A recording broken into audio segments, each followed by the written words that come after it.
ନମସ୍କାର, ଶୁଭାଶିଷ। ଟିକେ ଅସୁସ୍ଥ ହେଇଯାଇଛି। ଗଲା କାଲି ରାତିରେ ଗାଧୋଇବା, ଆଜି ପୁଣି ବାପାଙ୍କ ସାଙ୍ଗରେ ଯାଇ ରୋଷେଇ କରିବା ସକାଳ ଭୋରୁ। ତ ଟିକେ ଅସୁସ୍ଥତା ଜଣାପଡ଼ୁଛି, ତଥାପି କିଛି ଭାଇମାନଙ୍କର ପ୍ରଶ୍ନ ପାଇଁ ଆସିବାକୁ ବାଧ୍ୟ ହେଲି। ଲେଖିଥିଲି ବି ଆପଣଙ୍କ ସାମ୍ନାରେ ଯେଉଁ ଲାଇଭ୍ ନେଇକରି ଆସିବି। କଙ୍ଗନା ରଣାୱତ ବିଜୁ ସ୍ମାର୍ଟ କାର୍ଡ଼ ଯୋଜନା, ଧର୍ମାନ୍ତରୀକରଣ, ଚିଟଫଣ୍ଡ, এই ଚାରିଟି ଟପିକ୍ ଆପଣଙ୍କ ସାମ୍ନାରେ ଲେଖିଥିଲି। ତା ସାଙ୍ଗରେ ବି ଥିଲା ଯେ ଆପଣମାନଙ୍କର ପ୍ରଶ୍ନ। ତ ତା ଭିତରୁ ପ୍ରଥମ ଯେଉଁ ମୋର କଥା ଥିଲା ସେଟା ଥିଲା ଚିଟଫଣ୍ଡ, ଆଉ ଥିଲା କଙ୍ଗନା ରଣାୱତ। କଙ୍ଗନା ରଣାୱତଙ୍କ ଉପରେ ଟିକେ ଆଗ ସମ୍ୟକ ଆଲୋଚନା କରିବା, ବେଶୀ କରିବାନି। ଏବେ ବେଶୀ କଲେ ଗୋଟେ ଦିନ ପୁରା ଲାଗିବ, ତା ଉପରେ ଗୋଟେ ଲାଇଭ୍ ସ୍ୱତନ୍ତ୍ର କରାଯିବ। କିନ୍ତୁ ଆଜି ଯେହେତୁ ବିଭିନ୍ନ ପ୍ରସଙ୍ଗ ଅଛି, ହଁ ଥଣ୍ଡା ଟିକେ ହେଇଯାଇଛି। ରୋଷେଇ କଲାବେଳେ ଟିକେ ଖାଲି ଗୋଟେ ରହିବାକୁ ପଡ଼େ ନା, ତେଣୁ ସେ ପାଣି ବାଜିକି ଟିକେ ଥଣ୍ଡା ହେଇଯାଇଛି। ନମସ୍କାର, ବିନୟ କୁମାର ଆଚାର୍ଯ୍ୟ ଭାଇ କହିଲେ ଭାଇ ଜୟ ଜଗନ୍ନାଥ, ଜୟ ଜଗନ୍ନାଥ। ତମେ ଆସିବା କଙ୍ଗନା ରଣାୱତଙ୍କ ଉପରେ ଟିକେ ଆସିବା। ସେ ଯେଉଁ ଟପିକ୍ରେ ବୟାନ ଦେଇଛନ୍ତି କଙ୍ଗନା ରଣାୱତ, ଯେ 2014 ମସିହା ସମଥିଙ୍ଗ ପରେ ଯେତେବେଳେ ମୋଦି ଆସିଲେ, ତାପରେ ସ୍ୱାଧୀନତା ମିଳିଲା ବୋଲି। ଏଇଟା କେତେ ଦୂର ଠିକ୍ ତାଙ୍କୁ ଲାଗୁଛି ବା ଲୋକଙ୍କୁ ଲାଗୁଛି ସେଇଟା ଅଲଗା କଥା, କିନ୍ତୁ ମୋତେ ଏଇଟା ଠିକ୍ ଲାଗୁ ନାହିଁ। ତ ଏଠି ମୂଳ ପ୍ରସଙ୍ଗ ହେଉଛି ସେ କୌଣସି ଉଦ୍ଦେଶ୍ୟରେ କ'ଣ କହିଛନ୍ତି ବା ତାର କୌଣସି ମିଡ଼ିଆ ଟ୍ରାଏଲ୍ ହେଉଛି ବା ସେଇଟା ଅଲଗା କଥା, ସେ ବିଷୟକୁ ମୁଁ ଯିବି ନାହିଁ। ଯଦି ବି ଅଛି, ଲୋକମାନେ ପ୍ରଶ୍ନ ପଚାରୁଛନ୍ତି, ସେ ତାଙ୍କର ପ୍ରଶ୍ନର ଉତ୍ତର ଦେବା ଉଚିତ। କିନ୍ତୁ ଯେଉଁ ପ୍ରଶ୍ନ ସେ ଉଠେଇଛନ୍ତି, ଯେଉଁ ସମୟରେ ଉଠେଇଛନ୍ତି, କାହିଁକି ଉଠେଇଛନ୍ତି, ତାର ବି ଗୋଟେ ପର୍ଯ୍ୟବେକ୍ଷଣ କରିବା ଉଚିତ ହେଇପାରେ। ସେ ଦିନର ଡେଟ୍ର କଥା, 2014 ମସିହା ଯେଉଁ ଦିନ ସେ ସ୍ୱାଧୀନ ହେବାର କଥା କହୁଛନ୍ତି, ସେଦିନ ବା ସେ ଦିନରୁ କିଛି ଦିନ ପର୍ଯ୍ୟନ୍ତ ମୋତେ ଫିଲ୍ ହେଇଥିଲା, କିନ୍ତୁ ଏବେ ତ ଆଉ ଫିଲ୍ ହଉ ନାହିଁ। ତା ପରବର୍ତ୍ତୀ ପର୍ଯ୍ୟାୟରେ କ'ଣ ହେଲା ସେଇଟା ଅଲଗା କଥା, କିନ୍ତୁ ସେ ଯେଉଁ ଡେଟ୍ର କଥା କହିଛନ୍ତି ସେଦିନ ମୋତେ ବି ଫିଲ୍ ହେଇଥିଲା ଯେ ହେଲା ବୋଲି। କିନ୍ତୁ ଯେଉଁ ଜିନିଷ ଆଶା କରାଯାଏ ଗୋଟେ ଲଙ୍ଗ୍ ଟାଇମ୍ ନେଇକିରି ବା ଆମ ଭିତରେ ଗୋଟେ ଦୀର୍ଘମିଆଦୀ ଯୋଜନା ନେଇକିରି ଯେଉଁ ଆଲୋଚନା କରାଯାଏ, ସେ ଜିନିଷ ହେଲା ନାହିଁ। ସେଥିପାଇଁ କୁହାଯାଇପାରେ। ତ ତାପରେ ବି ଜାଣି ଶୁଣିକିରି ଟିକେ ପାଣି ଦେବ। ଆଜ୍ଞା, ପ୍ରଭୁ ପ୍ରଭୁ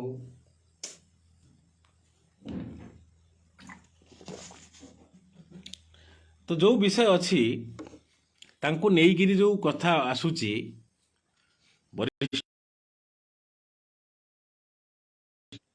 ନିଶ୍ଚିତ ଅନାମିକା ନାୟକ କହିଲେ ଭାଇ ଆପଣଙ୍କ ସଂଗଠନର ଶିବା ଭାଇ ରାଜ ଭାଇଙ୍କ ଆଜିର କାର୍ଯ୍ୟକ୍ରମ ହୃଦୟକୁ ଛୁଇଁ। ନମସ୍କାର, ଧନ୍ୟବାଦ।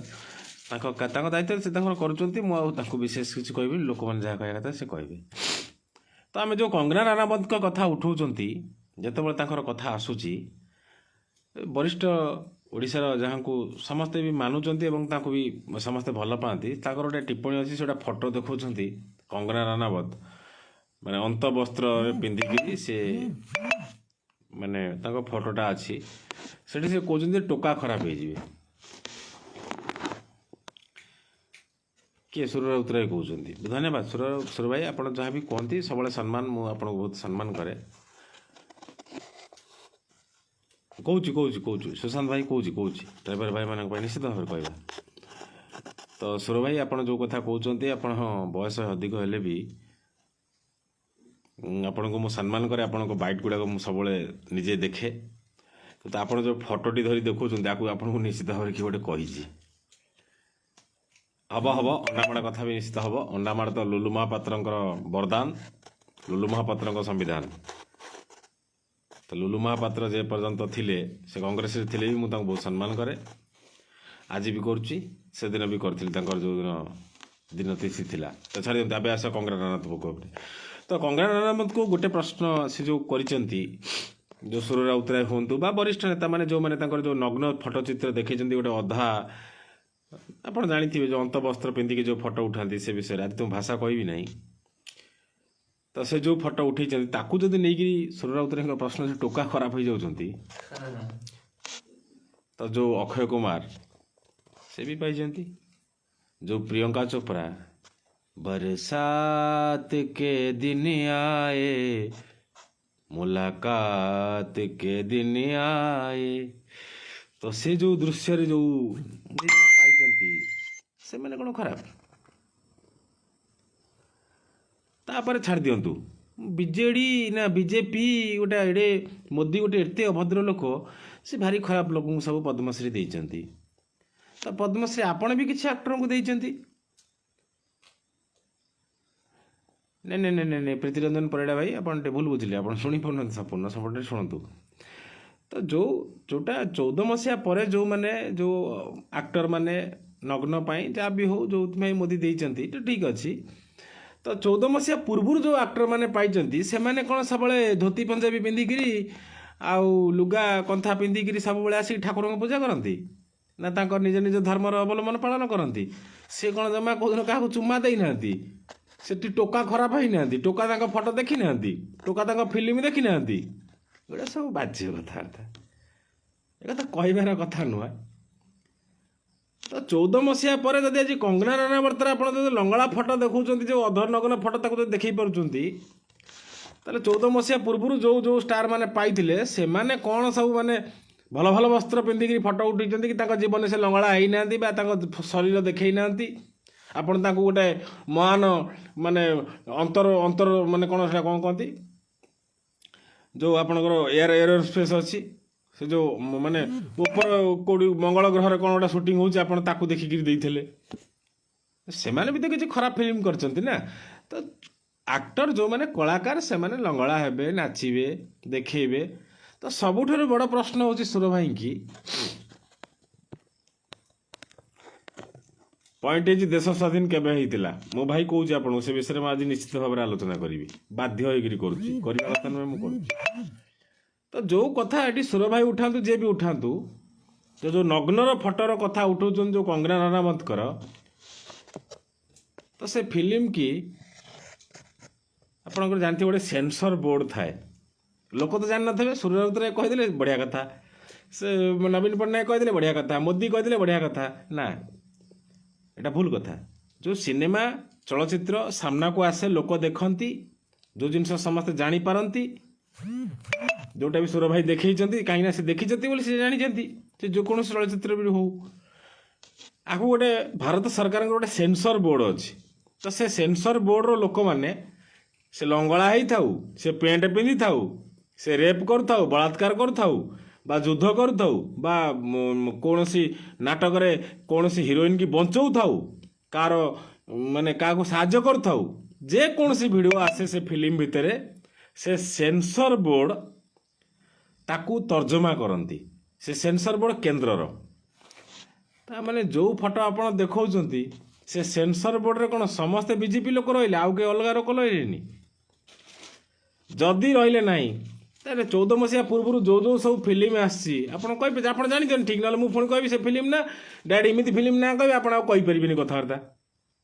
तेणु जो सेंसर बोर्ड परमिशन दौची से लंगड़ा हवा को हो फटोचित्र करने को हो जहाँ करने को हो जो जिनस सेंसर बोर्ड जोटा सरकार अनुमोदित अच्छी जदि से परमिशन कर लंगड़ा देखार कौन आवश्यकता नहीं कहीं भारत वर्ष लंगड़ा देखिबो बोली भारत सरकार एक बोर्ड परमिशन देटा सत कथा आप खराब भावेनि। तेणु द्वितीय कथा आसला मो बड़ भाई पचारे जे भारत स्वाधीन केबे होइतिला मु पूर्वर टिके भी कहली जो 2014 मसीहार कथा से उठाउछन्ती कंगना राणावत मुझे संपूर्ण भाव में सहमति नुहे। स्टिल ना मत भी आज फिल होची भारत स्वाधीनता पाई नहीं आपड़ कहे आप किमिति कहउछन्ती आप कहे ना किमिति कहउछन्ती मु भी तार भी यथेष्ट प्रश्न देवी किंतु स्वाधीनता केबे होइतिला मु ता कहूची काहे कि नथिला बढ़िया कथा से कंगना राणावत भी से कथा कहछन जे 1800 जो सिपाही विद्रोह है से समस्ते लड़ी हिंदू मुस्लिम ख्रीस्टियान भारतीय मैंने समस्ते लड़ी तो जदि लड़ी से कहीं भारत से समय जी माने जी लीडिंग करुले कहीं सम्मान दिज्व महात्मा गांधी की दिज्व ये प्रश्न भी उठा दरकार तो ये गोटे परंपरा हूँ जितेबाला यही भारत ओडिशा सरकार विषय जो ओडिशार ना परिवर्तन करेंगे ओडिशारू ओडिशा करागला सेटा कौन नवीन पट्टनायक तार दाबी आरंभ करथिले कि करनथिले किंतु से श्रेय नेले कहीं ना तांको सरकार समय ओडिशाटा ओडिशा जो लोक 50 वर्ष 40 वर्ष पूर्व MA BD पढ़ी ता मुंडरे भी ज्ञान अच्छी कहीं ना ये इंग्लीश रे गोटे कथा अच्छी ए आ यार प्रश्न अच्छी तो के क के चे ख तेणु समस्ते जानते ओडिशा ODISHA ये जिनसटा अच्छी से ओडिशा कौटी लिखाई नहीं आर कौन से साइंटिफिकाली रिजन भी नहीं जमी आपड़ कहे जे केमिस्ट्री मु कहबी ना एटा चेमिस्ट्री बुझिपारे कि केमिस्ट्री चेमिस्ट्री भितर गोटे माने फरक अच्छी तो चेमिस्ट्री कहबार अर्थ कौन ना आपड़ जदि सीधा सड़क माने गोटे जगार जाऊँच कौटा जोटा आपंकर बही रे लिखाई CHH DHA ढ CHH छ तो तेणु चेमिस्ट्री गले ताकू किंतु ताकर कौन गोटे वैज्ञानिक कारण अच्छे से चेमिस्ट्री टाक केमिस्ट्री पढ़ुंट किंतु आम नॉर्मल कौन पढ़े ना चेमिस्ट्री तो तेणु से जब चेमिस्ट्री पढ़ुंट किंतु से केमिस्ट्री ताले आम जो ओडिशा लिखाई ओडिशा पढ़ुंट ये गोटे भूल गले तो जदि केमिस्ट्रीटा चेमिस्ट्री होती ताले ओडिशाटा ओडिशा कहीं ना हम ए जुक्ति आप बुझिले कि नहीं तो जदि चेमिस्ट्री केमिस्ट्री हो पारा ताले ओडिशा ओडिशा कहीं ना हम किंतु से ओडिशा जो हैला आज जो 0R जाइए 0D रे अच्छी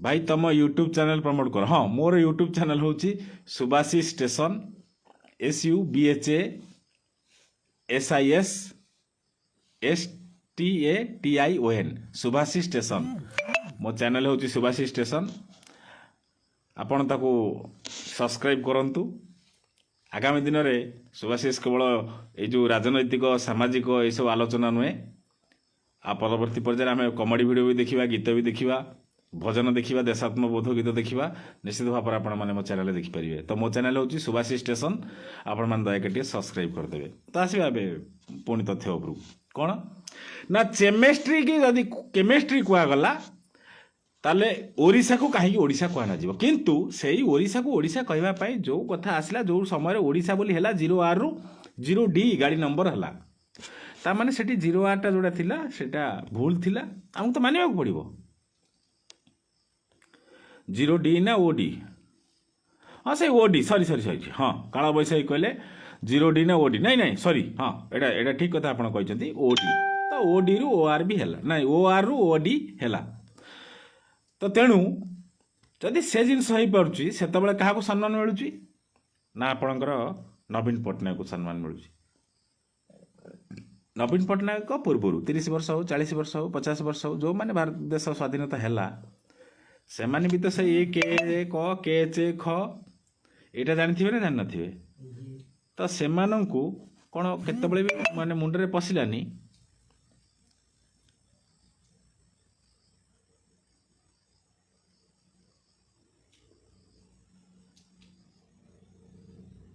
नहीं प्रीतिरंजन भाई आप बढ़िया प्रश्न पचार मुझे तार उत्तर दूसरी तो जो मैंने MP MLA जो मैंने पाठ पढ़ी तो से मन में पशिया दरकार जे कहीं ओडिशाटा ओडिशा हो नहीं तो आने दरकार किंतु कहीं आने ना तो जितेबाला भी है से जिन आसला तो तेणु आपड़ जो प्रश्न पचारे से कहीं हो ना एवं कहीं है तो से जिन प्रश्न लास्ट एंडिंग रे जी भी नेता थाए ता ना घोषणा हुए यहाँ स्पष्ट आपणकर से गांधी कथा कहतु बा आज आपणकर नवीन पट्टनायक कथा कहतु किंतु आमको प्रश्न कथा हूँ गोटे लोक को ब्लेम करने पूर्व मुझे कहूनी व्यक्तिगत भाव में क्या ब्लेम कले बोली परवर्ती ब्लेम को भी मुझे आसवि आप जानते मुझे लिखी कंगना रनावत ता परवर्ती पर्यायर मुझे आसवि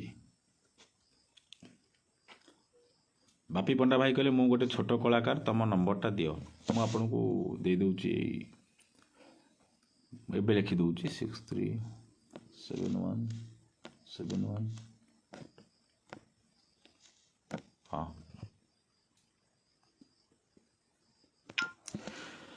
ତ ମୂଳ ଜିନିଷ ହେଉଛି ସେଠି ଆମକୁ ଅନୁଭବ ହୁଏ ଯେଠି କ'ଣ ହେଉଛି କ'ଣ ନାହିଁ। ତ ଆମେ ଆସିବା ଏବେ ଭାଇ ଜଣେ ଭଲ ପ୍ରଶ୍ନ ପଚାରିଲେ ଯେ ସଂଘୀ ଆଉ କିଛି ଲୋକ ଖୁଦିରାମ ବୋଷ ସୁଭାଷ ବୋଷ ଆଉ କିଛି ବରିଷ୍ଠ ଲୋକଙ୍କର କଥା ବି ଉଠେଇଛନ୍ତି, ଭଲ କଥା ବି ଉଠେଇଛନ୍ତି, କିଛି ଅସୁବିଧା ନାହିଁ। ଏଇଟା ଭଲ କଥା ଉଠିବା ଦରକାର। ତାଙ୍କୁ ଭୁଲିକିରି କାହିଁକି ନାଥୁରାମଙ୍କୁ ଭଲ ପାଉଛନ୍ତି? ନାହିଁ, ଆମ ପାଖରେ 5ଟା ଆଙ୍ଗୁଳି ଥିବ, ଆମେ ଭାତ ଖାଉଛନ୍ତି ବା ଗୋଟେ ମଟନ ତରକାରୀ ଖାଉଛନ୍ତି, ଆପଣ ଯେତେବେଳେ ସବୁଠାରୁ କେତେବେଳେ ତ ଚାଟିବାକୁ କେଉଁ ଆଙ୍ଗୁଳି ଚେଷ୍ଟା କରିବେ, ସେଇଟା ଏଇଟା ଏଇ ଆଙ୍ଗୁଳି ହେବ ନହେଲେ ଏଇ ଆଙ୍ଗୁଳି ହେବ। ଆପଣ ଏ ଆଙ୍ଗୁଳିକି ଚାଟିବେନି କି ଏ ଆଙ୍ଗୁଳିକି ବି ଚାଟିବେନି, ଏ ଦୁଇଟା ଆଙ୍ଗୁଳିରୁ ଗୋଟିଏ ଆଙ୍ଗୁଳି ହେବ। ଏଇଟା ରିଏଲ୍ ଫ୍ୟାକ୍ଟ, ଆପଣ ବୁଝିପାରିବେ। ତ ତେଣୁ ଯେଉଁ କଥା କହିଲେ ତାଙ୍କୁ ଭୁଲିକିରି କରିଛନ୍ତି, ମୋତେ କାହିଁ ଲାଗୁନି ସେ ଭୁଲିଛନ୍ତି ବୋଲି। ଯଦି ବି କିଏ ଭୁଲି ଯାଉଛନ୍ତି ଆମକୁ ମନେ ପକାଇ ଦେବାର ଅଛି। ଆମ ପାଖରେ ଗୋଟେ ବଡ଼ ସଂଗଠନ ରହୁଛି ଯେ ଆପଣ ଏଇ ଲୋକକୁ ଭୁଲିକିରି ଏଇ ଲୋକକୁ ଧରି ଦେଉଛନ୍ତି। ଆମେ ସେ ଜିନିଷ କରିଛନ୍ତି କି?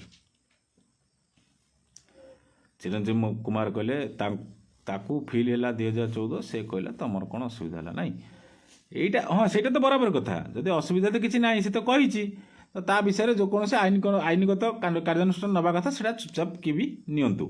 କିନ୍ତୁ ଯେତିକି ସିଏ କହିକିରି ଚୁପ୍ ହେଇଗଲାନି, ଯାହାକୁ କୁହାଯାଉଛି ଗୋଦି ମିଡ଼ିଆ, ଯାହାକୁ କୁହାଯାଉଛି ସମ୍ପୂର୍ଣ୍ଣ ଭଲ ମିଡ଼ିଆ ବା ଗୋଟେ ଗଙ୍ଗାଜଳ ଗୁଆ ଘିଅ ଧୋଇକିରି ତାଙ୍କ ପବିତ୍ରତା ତାଙ୍କର ଆଣିଥିବା ଲୋକ ଯିଏ ବି ହୁଅନ୍ତୁ, ସେ ଯେକୌଣସି ଦଳର ହୁଅନ୍ତୁ ବା ଯେକୌଣସି ଚ୍ୟାନେଲ ହୁଅନ୍ତୁ, ସେମାନେ କ'ଣ କଲେ ନା ସେଇ କେସ୍ଟାକୁ ଗଲା ଉଠେଇ ଚାଲିଲେ। ଆରେ ବାବୁ ତମେ ତ ଜାଣିଲ ସେଇ କେସ୍ ପାଇଁ କହୁଛି, ତ ତାରି କଥାକୁ ନେଇକି ଆଜି ଆଲୋଚନା କାହିଁକି କରୁଛ? ତେଣୁ ଏଠି ଯେଉଁ କଥାଟା ମୁଁ କାହିଁକି କହୁଛି ଯେ ଯଦି ଗୋଟେ ଚ୍ୟାନେଲ ସେ ତାର ସପକ୍ଷରେ ଆଲୋଚନା କରୁଛି, ଆମେ ବିପକ୍ଷରେ କୌଣସି ଆଲୋଚନା କରିବା ଉଚିତ ହିଁ ନାହିଁ। କିନ୍ତୁ ନା, ଏଠି ମୂଳ କଥା କ'ଣ? ଆଜି ଗୋଟେ ସାମ୍ବାଦିକତା ପ୍ରେସ୍ ଡେ ଅଛି ନା, ସିଏ ଯଦି ସପକ୍ଷରେ କରିଦେଲା, ମୋତେ କେମିତି ବି ହଉ ତାକୁ ବିପକ୍ଷରେ କରିକିରି ମୋତେ ଉପରକୁ ଉଠିବାର ଅଛି, ମୋର ଟିଆରପି ବଢ଼ିବାର ଅଛି। କିନ୍ତୁ ଟିଆରପି କେଉଁଠି ବଢ଼ୁଛି? ଟିଆରପି ତ ମୂଳରେ ବଢ଼ୁନି।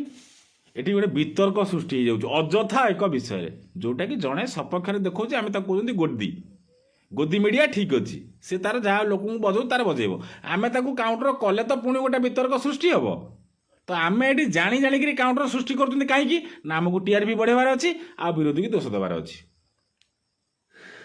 କିନ୍ତୁ ସିଏ ଅଲଗା ବିଷୟକୁ ଆଉ ଟାଣୁନି। କାଉଣ୍ଟର ଯେମିତି କରାଯାଏ, କାଉଣ୍ଟର କେମିତି କରାଯାଏ ମୁଁ ଆପଣଙ୍କୁ କହିଦେବି, ଏବେ ବି କରାଯାଉଛି। ତ କାଉଣ୍ଟର ଏଇଠି କରାଯାଏ ଯେ ବିଜେଡିର ଗୋଟେ ପୋଷ୍ଟରେ ମୁଁ ଦେଖିଲି ଯେ ମୋଦିଙ୍କର 15 ଲକ୍ଷ ଟଙ୍କା କୁଆଡ଼େ ଗଲା। ନିଶ୍ଚିତ ଭାବରେ କୁଆଡ଼େ ଗଲା ମୁଁ ବି ପଚାରିବି।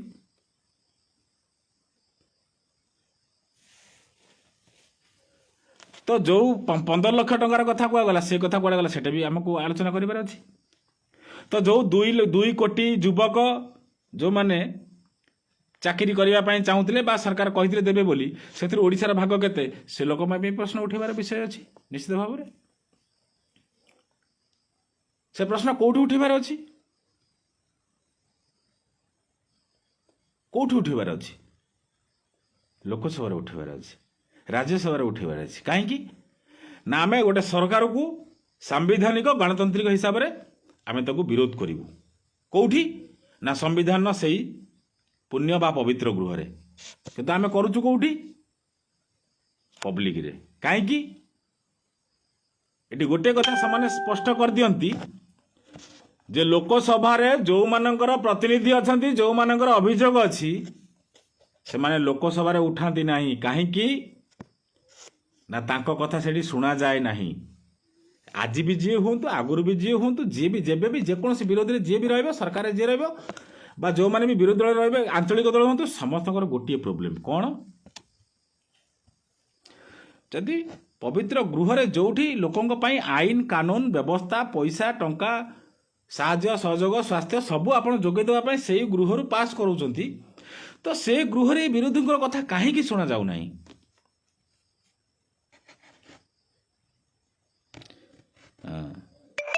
ଅଛି ସେ କଥା କହିଛି ସେ କଥା ମୁଁ ତ ମୋ ଚ୍ୟାନେଲ ମୁଁ ଲାଇଭରେ କହିଛି ଆପଣ ଦେଖିବେ ନ୍ୟୁଜ୍ 8ରେ ପ୍ରୀତିରଞ୍ଜନ ଭାଇ ଶାହରୁଖ ଖାଁ ପୁଅ ଡ୍ରଗ୍ ନେଲା ଏତେ ଚର୍ଚ୍ଚା ଗୁଜୁରାଟକୁ 300 କରୋଡ଼ ଡ୍ରଗ୍ ଆସିବା କଥା କେତେଟା ନ୍ୟୁଜ୍ରେ ଦେଖାଗଲା ମୁଁ ତ ସେଇ କଥା ହିଁ କହୁଛି ସେଇ କଥା ହିଁ ତ କହୁଛି ସେ କଥା ଆଗରୁ ବି ଆଲୋଚନା ବି କରିଛି ଯେ ଶାହରୁଖ ଖାଁ ପୁଅକୁ ହାଇଲାଇଟ୍ ଏଠି କରାଗଲା ଓଡ଼ିଶାରେ ବି ଆଜି 250 300 150 200 ଗ୍ରାମ ଧରା ପଡ଼ୁଛି ସେଠି ତ ମାତ୍ର 21 ଟୋଟାଲି ତାଙ୍କର ଯେତିକି ବି ନର୍କୋଟିକ୍ସର ଯେଉଁ ନିଶାଗତ ଦ୍ରବ୍ୟ ଥିଲା ମାତ୍ର 45 ଗ୍ରାମ ହେବ ଏଠି ତ 250 300 500 ସବୁ ଧରା ପଡ଼ୁଛି ତ ସେ ବିଷୟକୁ ଯିବାନି ଆମେ ମୂଳ ଟପିକ୍ ଆମେ ଭୁଲିଗଲେ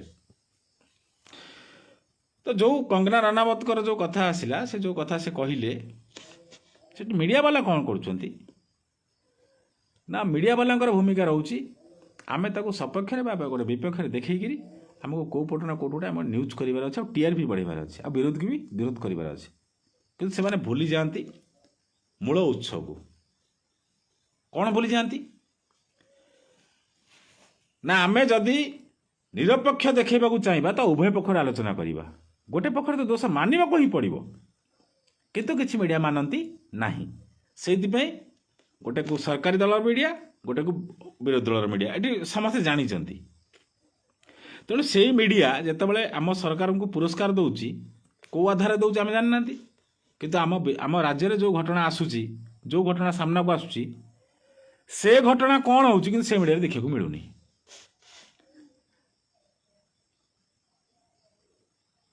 ତେଣୁ ଯେଉଁ କଥାଟା ଆମର ରହିଲା କଙ୍ଗନା କିଏ କାଙ୍ଗନା କିଏ ଆପଣ ଜାଣିନାହାନ୍ତି ଆପଣ ଠିକ୍ ଜାଣିଥିବେ ନା ପଦ୍ମଶ୍ରୀ ମିଳୁଛି ଆପଣ ଜାଣିନାହାନ୍ତି ତାମାନେ ଏଠି ଆମେ ଓଡ଼ିଶାବାସୀ ମୂର୍ଖ ହେଉଛନ୍ତି ଯେ ବିଜୁ ପଟ୍ଟନାୟକକୁ କହୁଛନ୍ତି ଭାରତ ରତ୍ନ ଦିଆଯାଉ କାଲି ସକାଳେ ବିଜୁ ପଟ୍ଟନାୟକକୁ ଭାରତ ରତ୍ନ ଦିଆଯାଇଛି ବୋଲି ଯଦି ତାମିଲନାଡୁର ଗୋଟେ ଲୋକକୁ ପଚାରିଯିବ ସିଏ କିଏ ଲୋକ କ'ଣ କହିବେ ମୁଁ ଜାଣିନି ତେଣୁ ବିଜୁ ପଟ୍ଟନାୟକକୁ ଭାରତ ରତ୍ନ ଦିଆ ନଯାଉ ଏଇଥିପାଇଁ ଯାହାକୁ ନାଁ ଦେଇକି ଦିଆଯାଉ ତାକୁ ଆମେ ଜାଣିନାହାନ୍ତି ପ୍ରଶ୍ନ ପଚାରୁଛନ୍ତି ଆମ ରାଜ୍ୟର ଲୋକଟାକୁ ଦେଲେ ପର ରାଜ୍ୟର ଲୋକ କେମିତି ଜାଣିବ ଅଲଗା ରାଜ୍ୟର ଛାଡ଼ି ଦିଅନ୍ତୁ ଏବେ ଆସିବା ନେକ୍ସଟ ଟପିକ୍ ଆସିବା ଚିଟଫଣ୍ଡ ଉପରକୁ ସେଇ କଙ୍ଗନା ରାନାୱତଙ୍କ କଥା ହଉ ସେ ବିରୋଧୀ ଦଳଙ୍କର କଥା ହଉ ସମସ୍ତଙ୍କର କଥା ଯେଉଁ ଚିଟଫଣ୍ଡର କଥା ଆସିଥିଲା ଯେଉଁ ସରକାର କେନ୍ଦ୍ର ସରକାର କହିଛନ୍ତି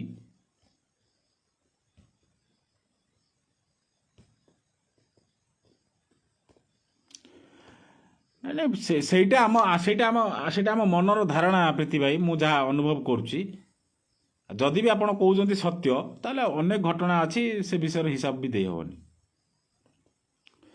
ତ ତେଣୁ ଯେଉଁ ଚିଟଫଣ୍ଡର କଥା ଆସିଲା ସେଠି ବି ପ୍ରଶ୍ନ ଉଠେଇଛନ୍ତି ଲୋକ ଯେ ମୋଦି ସରକାର 15 ଲକ୍ଷ ଟଙ୍କା ଦେବେ ବୋଲି କହିଥିଲେ ସେ ପଇସା କାହିଁ ମୁଁ ଏଠି ସପକ୍ଷରେ କହୁନି ଗୋଟେ ଯୁକ୍ତି କରୁଛି ଯେଉଁଟା ଗୋଟେ ବିଜେଡ଼ିର ସୋସିଆଲ ମିଡ଼ିଆ ସାଇଟ୍ରେ ତାଙ୍କର ବୁଲୁଛି ଯେ ମୋଦି ସରକାର କହିଥିଲେ 15 ଲକ୍ଷ ଟଙ୍କା ଦେବେ ବୋଲି ସେ ପଇସା ମିଳୁନି ଲୋକ ପଚାରିବା ଦରକାର 2 କୋଟି ଚାକିରି କଥା ମୁଁ ଏବେ ଆପଣଙ୍କୁ କହିଲି ଯେ ଆମ ରାଜ୍ୟର ଯେତିକି ଭାଗ ତାଙ୍କୁ ଦେବା ଦରକାର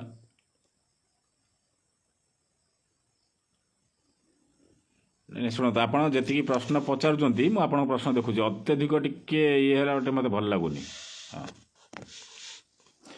ତେଣୁ ଯେଉଁ ଚିଟଫଣ୍ଡର କଥା ଆସୁଛି ଯେଉଁଟା ସରକାର କହୁଛନ୍ତି ଦେବେ ବୋଲି ସେଇଟା ସରକାର ତାଙ୍କ ହାତରୁ ଦେବେ ବା ଆପଣଙ୍କ ଲୋକଙ୍କର ଟିକସ ପଇସା ନେଇକରି ଦେବେ ଯେଉଁ ନୂଆ ସରକାର ଆସିଲେ 14 ମସିହାରେ ମୋଦି ସରକାର ସେ କେନ୍ଦ୍ରରେ ନଥିଲେ ସେତେବେଳକୁ ଚିଟଫଣ୍ଡ ହେଇନଥିଲା ତା ପୂର୍ବରୁ ହେଇସାରିଥିଲା ସେତେବେଳକୁ କେସ୍ ଆରମ୍ଭ ହେଲାଣି 14 ମସିହାରେ ମୋଦି ସରକାର ଆସିଲେ ସେ କହିଲେ ଯେ 15 ଲକ୍ଷ ଦେବି ବୋଲି କିନ୍ତୁ କାହିଁକି ଦେଲେନି ଆଜି 7 ବର୍ଷ ପରେ ଆମେ ପବ୍ଲିକରେ ପ୍ରଶ୍ନ ପଚାରିବା ଅର୍ଥ ଆମେ ଯଦି 7 ବର୍ଷ ଧରିକି ଲୋକସଭାରେ ମୋଦିଙ୍କୁ ପଚାରିଥାନ୍ତେ ମୋଦିଙ୍କ ଠାରୁ ଆମେ ସ୍ପଷ୍ଟୀକରଣ ଚାହିଁଥାନ୍ତେ ସେଥିପାଇଁ ଆମେ ଯଦି ମାନେ ବାହାରକୁ ପଳେଇ ଆସିଥାନ୍ତେ ମାନେ ସଂସଦରେ ଆମେ ଯଦି ଆଲୋଚନାରେ ଗ୍ରହଣ ନ କରିଥାନ୍ତେ ମୋଦି ସରକାର କାହିଁକି ଦେଇନାହାନ୍ତି 15 ଲକ୍ଷ ସେ ପ୍ରଶ୍ନଟା ଏଠି ଭାରତ ସାରା ଲୋକ ଜାଣିଥାନ୍ତେ କିନ୍ତୁ ଆମେ ସେଠି କ'ଣ କଲେ 7 ବର୍ଷ ତାଙ୍କ ପାଖରେ ମଳିକିନା ଆଇଲେ ମୋଦିଙ୍କୁ ମଳିଲେ ଆମେ ଆଜି 7 ବର୍ଷ ପରେ ପ୍ରଶ୍ନ ପଚାରୁଛୁ 15 ଲକ୍ଷ କୁଆଡ଼େ ଗଲା ତାହେଲେ ଆମେ ଯେଉଁ 15 ଲକ୍ଷ ପାଇବା ପାଇଁ ସେ କହିଥିଲେ ଯେଉଁମାନେ ବି ଯାଇଛନ୍ତି ତାଙ୍କ ବିରୋଧୀ ଦଳ ଯେଉଁମାନେ ବି ଯିଏ ବି ହୁଅନ୍ତୁ ସାଧାରଣ ଲୋକଙ୍କ ତରଫରୁ ଭଲ ଭଲ ଲୋକଙ୍କ ତରଫରୁ ତ ଯେଉଁମାନେ ବି ସେଠି ଯାଇଛନ୍ତି ତ ସେଠି ଟିକେ ସେ କହିଥାନ୍ତି ସେ କାହିଁକି ଏପର୍ଯ୍ୟନ୍ତ ପ୍ରଶ୍ନ ଉଠେଇଲେନି ରାମ ରମା ଯଦି ଏକ ରାମ କ'ଣ ପାଇଁ ଭଲ ରମା କ'ଣ ପାଇଁ ଖରାପ ନାଇଁ ପ୍ରୀତି ଭାଇ ତମେ ଠିକ୍ ଜାଣିଛ ମୁଁ ଏବେ କ'ଣ କହିବାକୁ ଯାଉଛି ଆଗକୁ ରଖିଛି ଧର୍ମାନ୍ତରୀକରଣ ସେ ବିଷୟକୁ ମୁଁ ଆଲୋଚନା କରୁଛି ଆପଣଙ୍କୁ ମାନେ ସିଧାସଳଖ ସ୍ପଷ୍ଟ ପ୍ରମାଣ ସହିତ କହିବି ତେଣୁ कंगना राणावतकर कथा को लेकिन बा मोदीଙ୍କର जो 15 लक्ष पाइबा ପାଇଁ ହଉ से गोटे योजना करथिले बा योजना माध्यम लोक दबाव कहिथिले से कोडी चिटफंड लगैकी तांको पैसा खाई नथिले कौन खाइथिले पैसा आपण कहबे ना ओडिसा रे जो चिटफंड कंपनी माने लुटिले ओडिसा लोक माइक्रो फाइनान्स आपणकर गोटे थिला माने पड़ने मोर गोटे आमर भी पैसा थिला 50,000 टଙ୍କା सेठी सिस्टमेटिक फाइनान्स गोटे थिला सिस्टमेटिक्स शहीद नगर थिला तो ये जो सब जो आमर थिला माइक्रो फाइनान्स कौन सब जो गोटे थिला आपणकर कलिकतार गोटे कंपनी थिला कौन गोटे से भूलिगली कहबी तो ये जो तो सेमान जेतेबेले लुटुथिले ओडिशा सरकार जाउथिले तांकर प्रमोट करिया पई कार आपण जानिथिबे सीसोर हाँ सीसोर रो प्रमोट करिया जाइथिले मुख्यमंत्री कैटरीना कैफ आस्थिले ता सठी फटो फटो उठेई तांकर सब गले तो तेणु जो जो जोटी की मुख्यमंत्री जाउचंती एवं सही समय कथा मन पकई दूसरे आपको जी भी अर्थ तत्व जो धरा पड़ते तांको राज्य सरकार माने बेस्ट समवाय माने उपाधि भी देते आप जान नथिबे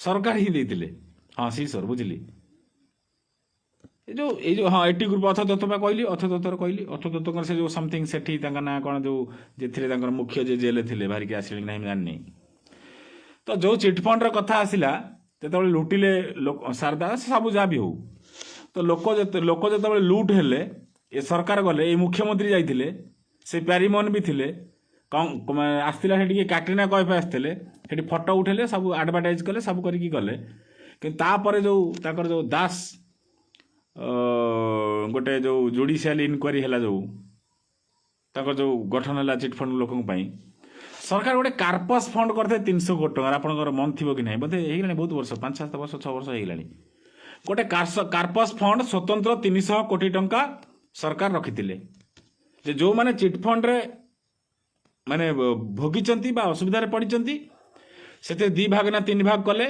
जे क्षुद्र निवेशकारी आउ गोटे होती बृहत निवेशकारी आ गोटे मध्यम ना कौन जहाँ जी मन अच्छे कि क्षुद्र लोक मिले बोली से 300 कोटी टଙ୍କାର कार्पस फंड होता मोदी जदि 15 लक्ष बिना न नहीं घोषणा करदे सी देना एत विरोध आम राज्य में नवीन बाबू जो 300 कोटी टଙ୍କାର कार्पस फंड करते ओडिशा लोकंकर पैसा टिकस रु से क्षुद्र व्यवसायी बा इन्वेस्टमेंट जो मैंने पैसा रखते से दवापाई से 300 कोटी टଙ୍କା आज कौटी अच्छे आउ केते पैसा देइचंती आपण केते लोक पाइचंती से विषय टिक आलोचना करिवे कि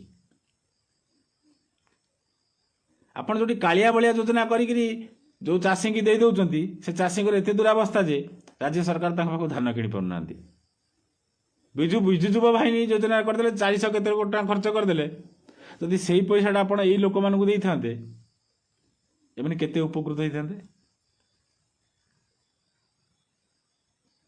तो चिटफंड कथा जोटा मोदी 15 लक्ष आउ नवीन बाबू 300 कोटी टଙ୍କା से 300 कोटी टଙ୍କାटा कुआडे गला केते लोक को दिया है से विषय गोटे प्रेस मीट करी आपण कहतु से चिटफंड लोक जो मैंने 20,000 30,000 40,000 रखले से माने पैसा पाइले कि नहीं जदि पाइछन से माने भी आसी कहतु मु जानि जे आपण मो लाइफ पर आपणकर गोटे लोक किए बाहरिबो ए विषय रे पचारिबो आपण ताको कहबे जदि न कहबे ताले आपण लुटी जदि बोली माने रखंतु एटा क्लियर कथा तो चिटफंड रो टिके पळे आसीबा आ गोटे टपिक थिला हमर प्रथम थिला कंगना राणावत द्वितीय थिला चिटफंड तृतीय धर्मांतरीकरण हाँ एठी राम खराब रहीम खराब ए विषय कथा नुहे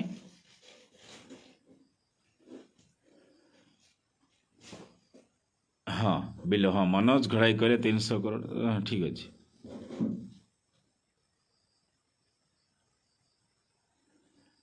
नहीं आप बोधे दुष्मंत आचार्य भाई आप बोधे एवं आसिले आपन पूर्व को जाकि देखिए ना लाइव सरला आप मूल देखिए कंगना कथा भी उठाई चिटफंड कथा उठाई जो कथा उठेबा कथा से कथा उठाई सेटा मतलब नहीं तबे आसे धर्मांतरीकरण कौन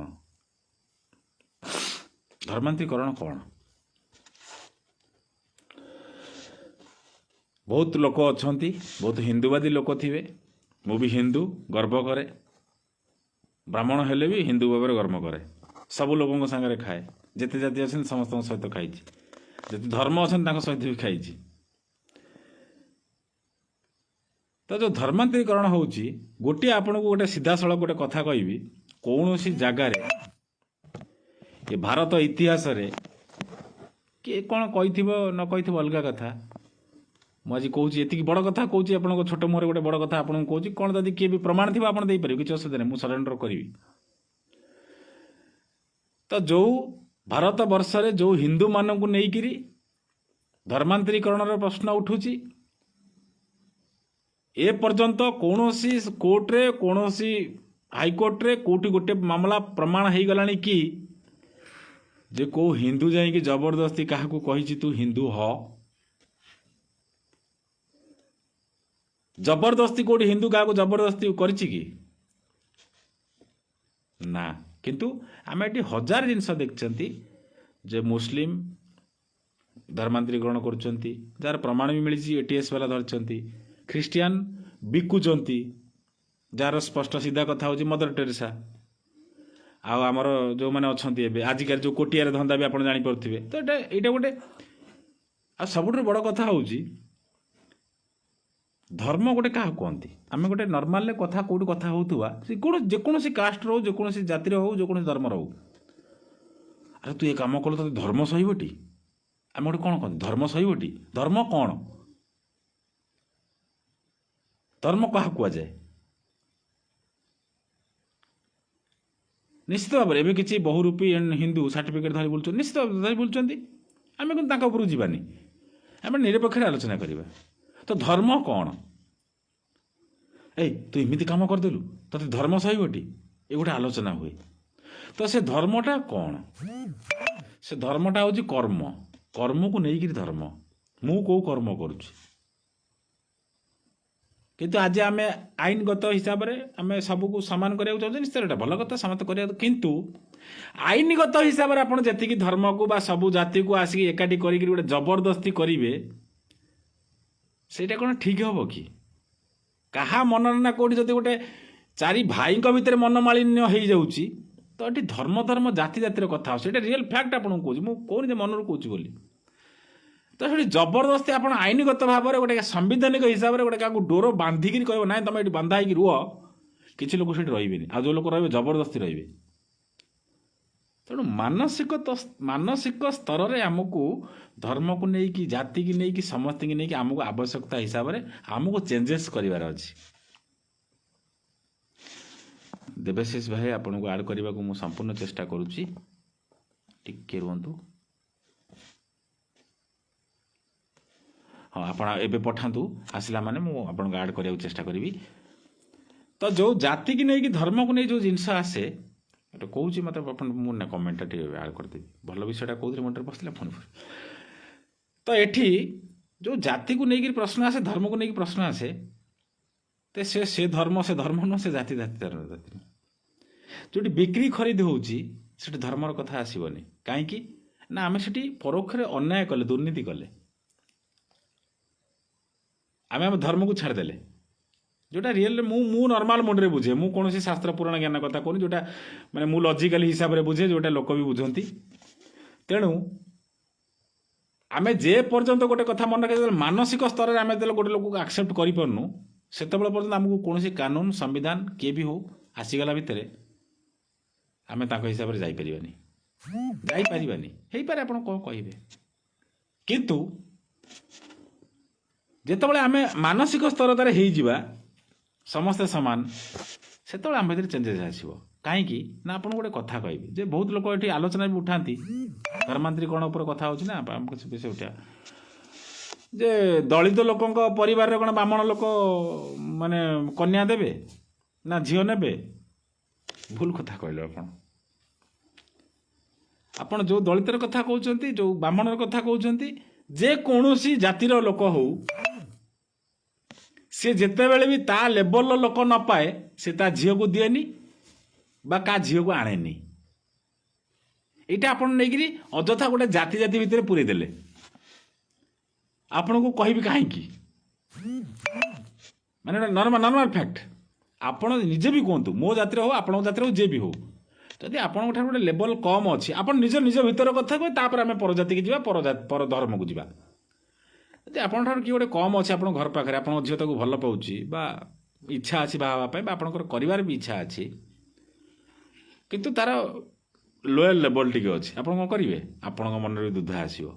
ତେଣୁ ଆପଣଙ୍କ ନିଜ ଧର୍ମର କଥା ବା ନିଜ ଜାତିର କଥା ବା ନିଜର କଥା ଯେତେବେଳେ ଆପଣ କରିପାରୁନାହାନ୍ତି ଠିକ୍ରେ ତ ଆପଣ ତ ଆସି ହଙ୍ଗାମା କରୁନାହାନ୍ତି କ'ଣ ବ୍ରାହ୍ମଣ ଲୋକ କ'ଣ ଦଳିତ ଲୋକଙ୍କୁ ବାହା ହେବେ ନା ତାଙ୍କ ଘରୁ ଝିଅ ନେବେ? ଏଇଟା ଆପଣ ଗୋଟେ ଦିଖାବା କରୁଛନ୍ତି। କାହିଁକି କହୁଛନ୍ତି ଜାଣିଛନ୍ତି?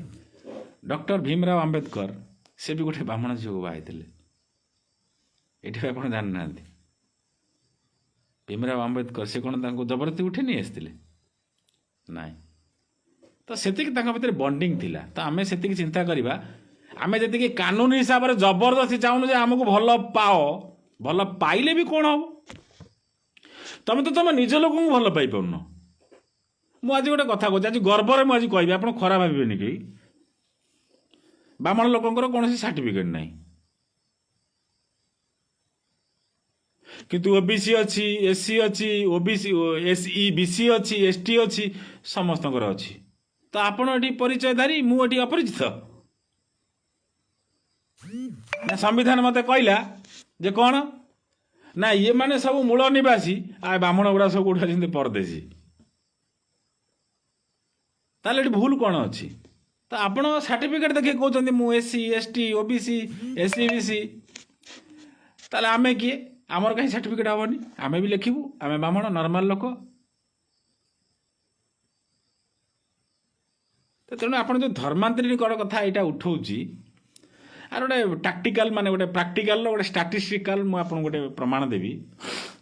ଆମେ ଦେଶ ବାହାରକୁ ଯିବାନି, ଆମ ରାଜ୍ୟରେ ରହିବା, ସେଇ କନ୍ଧମାଳରେ ରହିବା ଯେଉଁଠି ସସ୍ମିତ ପାତ୍ରଙ୍କ ଘର।